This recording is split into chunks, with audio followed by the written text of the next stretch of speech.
Olá, meus amigos, tudo bem? Sejam bem-vindos ao nosso canal Cidadão Celestial. Uma grande alegria poder recebê-los aqui para nós tirarmos um tempo e estudarmos a Palavra de Deus.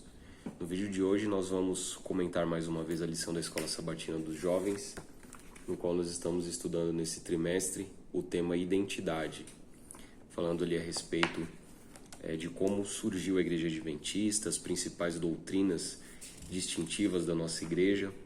E tem sido uma grande bênção essa lição. A gente tem aprendido muito sobre a nossa identidade adventista. E na lição dessa semana nós estudamos sobre o sistema de dízimos. E aqui o texto-chave no qual nós estudamos e lemos está em Malaquias no capítulo 3, versos 1 a 10. Eu quero destacar aqui o verso 10, que diz o seguinte: Trazei todos os dízimos à casa do tesouro, para que haja mantimento na minha casa, e provai-me nisso, diz o Senhor dos Exércitos, se eu não vos abrir as janelas do céu e não derramar sobre vós bênção sem medida. Então esse texto, ele é bastante utilizado hoje em dia por aqueles que defendem, a ideia de que o dízimo é estabelecido por Deus, é bíblico e todos nós devemos devolver o dízimo, para a casa do tesouro. É claro que hoje nós vivemos um contexto de teologia da prosperidade, onde muitas igrejas, infelizmente, acabam abusando da fé dos seus fiéis e forçando neles a devolverem ali os seus dízimos, as suas ofertas, para que possam ali barganhar com Deus, É claro que muitas dessas pessoas fazem isso exatamente com esse intuito, com esse propósito. Mas a gente percebe que o objetivo do dízimo não é barganhar com Deus de forma alguma. E aí durante toda a lição dessa semana a gente pôde aprender um pouco mais a respeito disso. A lição de segunda-feira, a lição de domingo vem dizendo aqui, o combustível da expansão. No início do movimento adventista, os líderes da igreja muitas vezes sustentavam suas viagens e pregações fazendo qualquer trabalho que pudesse encontrar. Nos primeiros anos de casamento, Tiago e Ellen White enfrentaram sérias lutas financeiras e tiveram que sacrificar quase tudo para financiar a impressão de livros e periódicos. Então, no começo da igreja, os nossos pioneiros, eles eram pessoas pobres na sua maioria e tinham muitas dificuldades para poder fazer expandir o evangelho, Então, foi somente em 1859 que a igreja adotou oficialmente o que seria chamado de beneficência sistemática, um sistema que incentivava cada pessoa a fazer doações semanais. Então, no início, os nossos pioneiros, eles se sacrificaram muito, eles trabalharam muito para ganhar um pouquinho ali de dinheiro e através desse pouquinho de dinheiro eles imprimirem ali periódicos, revistas, folhetos e assim financiasse também viagens, para pregar o evangelho em outros lugares. E foi somente depois de algum tempo que a igreja passou então a estabelecer um sistema de doações, para que assim as pessoas que trabalhassem ali na pregação do evangelho pudessem ser sustentadas com essas doações. E daqui a gente já entende o objetivo do dízimo, que é a manutenção daqueles que pregam o evangelho. Então, dízimo não é para barganhar com Deus de forma alguma, por mais que aqui no texto está dizendo, que Deus ele vai abrir as janelas do céu e derramar bênçãos sem medida sobre nós, todos aqueles que devolvemos somos fiéis ao devolver os dízimos e ofertas. É lógico que Deus abençoa todos aqueles que são fiéis, mas o objetivo principal, aqui a gente já começa a entender, é exatamente esse, é sustentar aqueles que vivem do evangelho. Então hoje a gente tem pastores, temos evangelistas na igreja, temos as associações, as missões, obreiros, então tudo isso é sustentado através dos nossos dízimos e ofertas. A lição do segundo, agora sim, o plano de doação sistemática. No início lá da obra, eles não entendiam que deveriam separar 10% da sua renda, conforme está estabelecido na palavra de Deus, para poder então criar um sistema de doação ali mais organizado, mais ordenado. Foi somente depois de algum tempo, em 1876, um irmão chamado D.M. Kenridge publicou 2 artigos na Review and Herald, mostrando pela Bíblia que Deus exige que seu povo devolva 1/10 de sua renda. Então foi somente depois de algum tempo que, através dos artigos desse irmão, eles começaram então a dar uma atenção maior no assunto do dízimo na Bíblia. Eles entenderam então que de fato deveria se separar 10% da sua renda, e as ofertas é de acordo com a sua gratidão para com Deus. É isso que estabelece a palavra de Deus, né? É isso que a Bíblia nos diz. Aqui, por exemplo, quando a gente vai para o livro de Gênesis, no capítulo 14 e o verso 20, inclusive a lição menciona esse texto, ali está falando sobre a questão da lei do dízimo, né? Então, por exemplo, Gênesis 14, você vê dos versos 18 ao verso 20, que Abraão ele devolveu o dízimo depois de uma vitória que ele obteve ali numa guerra.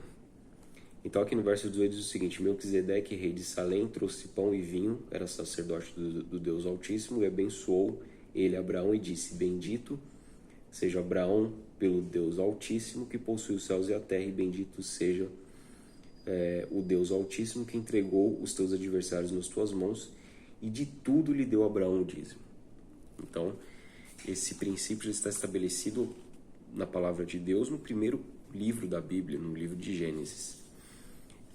E aí, então, os nossos pioneiros eles entenderam que não, deveríamos realmente separar 10% da nossa renda para o sustento e para o avanço da pregação do Evangelho. Aqui na lição de terça diz o seguinte: testemunha da mordomia. O sistema de dízimos é uma dádiva de Deus. Essa prática não só oferece nossa fé, essa prática não só fortalece nossa fé, melhor dizendo, mas também sustenta a obra do Senhor na terra. O dízimo é sagrado e pertence a Deus. Retê-lo é roubá-lo, e roubar a Deus tem as suas consequências. Então, a gente volta lá para o livro de Malaquias, no capítulo 3, você vai ver que Deus ele fala no verso 8, né? Roubará o homem a Deus? Todavia vós me roubais e dizeis: em que te roubamos? Ele responde: nos dízimos e ofertas. Então, a partir do momento que a gente retém, né, aquilo que é de Deus, nós estamos roubando a Deus. Isso é muito grave e tem consequências. Então, essa lição ela é muito importante para nos mostrar que nós devemos ser fiéis a Deus nesse aspecto. E como está dizendo aqui a lição, né, que essa prática ela fortalece a nossa fé. Porque imagina você, todos nós estamos sujeitos a passar por crises financeiras, por dificuldades, às vezes um descontrole, às vezes um imprevisto. Só que Deus nos chama a nós sermos fiéis também nesses momentos e confiar nele que ele vai prover. Porque no verso 10 ele está dizendo, né, que ele vai abrir as janelas dos céus e vai nos dar tudo aquilo que a gente precisa. Então, quando você separa o seu dízimo e a sua oferta, mesmo passando por dificuldades, você está fortalecendo a sua fé e está confiando na providência de Deus. O próprio Senhor Jesus Cristo ele diz lá em Mateus, no capítulo 6, no verso 33, né? Buscai, pois, em primeiro lugar o seu reino e a sua justiça, e todas as coisas vos serão acrescentadas. Tudo aquilo que a gente precisa. Deus conhece as nossas necessidades e Ele vai nos prover. A lição de quarta-feira é aquela parte onde nós lemos vários textos da Bíblia. Tem a palavra-chave também aqui, né, que a gente vai linkando com outras palavras. A palavra da semana é dízimo. Eu coloquei aqui que o dízimo é santíssimo, é 10%, né, é o percentual estipulado na Bíblia. A própria palavra dízimo tem, né, nos dá essa ideia dos 10%. Temos que devolver para a casa do tesouro, ou seja, para a igreja. Não é para pegar o dízimo, por exemplo, e comprar alimento para os pobres, porque não é esse o objetivo do dízimo, né? Então, nosso dízimo tem que ser devolvido para a igreja. Se você quer fazer uma doação, de repente, para alguém, aí já é uma um valor à parte, né? E o dízimo ele é exclusivo de Deus. Aqui, quando a gente vai para o livro de Provérbios, dentre os vários textos que nós lemos, eu destaco o texto de Provérbios no capítulo 3, os versos 9 e 10, que diz o seguinte: honra o Senhor com os teus bens e com as primícias de toda a tua renda, e se encherão fartamente os teus celeiros e transbordarão de vinho os teus lagares. Então aqui é mais uma promessa de Deus de que Ele vai prover todas as nossas necessidades se nós formos fiéis e honrar a Ele com as primícias da nossa renda. Então as primícias, essa palavra já nos leva a entender que é a primeira parte, né? Então, quando a gente recebe ali o nosso salário, a gente tem que separar. A primeira coisa que a gente tem que fazer é separar o dízimo e a oferta. E aqui o Senhor está, então, nos prometendo que vai nos abençoar grandemente, né? E a lição de quinta vem dizendo: 1000 formas de prover. Deus, o Filho, Jesus Cristo, deu sua vida por nós na cruz. Quanto melhor entendemos o sacrifício de Jesus, mais perceberemos que qualquer oferta que damos é como uma pequena gota em comparação com o oceano do amor de Deus. Aqui outra parte que eu destaquei que diz o seguinte: quando devolvemos nossos dízimos e doamos nossas ofertas voluntárias, tornamos possível que Deus faça coisas incríveis em nossa vida, que fortalecerão nossa fé e serão um testemunho poderoso para os outros.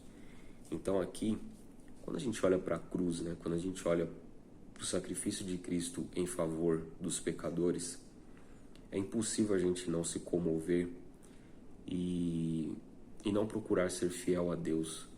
Como a lição está dizendo, né, devolver dízimo e oferta, isso daqui é uma pequena gota no oceano de amor de Deus, que deu o melhor que Ele tinha por cada um de nós, que é o seu Filho, que verteu o seu sangue, que é o que mais precioso tinha, em nosso favor. Eu tenho certeza que todos aqueles que devolvem sistematicamente os dízimos e ofertas vão ter um caminhão de testemunhos para dar dos milagres que Deus fez e faz nas suas vidas. Eu mesmo, se for parar para dizer aqui, vai faltar memória aqui no celular que eu estou gravando esse vídeo para falar tanta coisa, né? E aqui na lição de sexta, os textos de Ellen White que a gente costuma ler: teste de gratidão e lealdade.